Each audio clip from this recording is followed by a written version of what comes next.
உங்களுக்கான இன்றைய வாக்குத்தத்தம். நம்முடைய தேவன் இரட்சிப்பை அருளும் தேவனாய் இருக்கிறார். ஆண்டவராகிய கர்த்தரால் மரணத்திற்கு நீங்கும் வழிகள் உண்டு. மெய்யாகவே தேவன் தம்முடைய சத்துருக்களின் சிரசையும் தன் அக்கிரமங்களில் துணிந்து நடக்கிறவனுடைய மயிருள்ள உச்சந்தலையையும் உடைப்பார். உன் கால்கள் சத்துருக்களின் இரத்தத்தில் பதியும்படியாகவும் உன் நாய்களின் நாவு அதை நக்கும்படியாகவும் என்னுடைய ஜனத்தை பாசானிலிருந்து திரும்ப அழைத்து வருவேன்.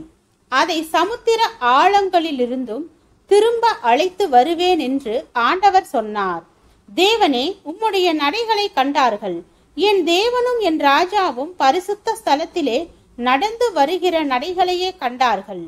முன்னாக பாடுகிறவர்களும் பின்னாக வீணைகளை வாசிக்கிறவர்களும் சுற்றிலும் தம்புரு வாசிக்கிற கன்னிகைகளும் நடந்தார்கள். இஸ்ரவேலின் ஊற்றிலிருந்து தோன்றினவர்களே, சபைகளின் நடுவே ஆண்டவராகிய தேவனை ஸ்தோத்தரியுங்கள். சங்கீதம் 68 வசனம் 20 முதல் 26 வரை.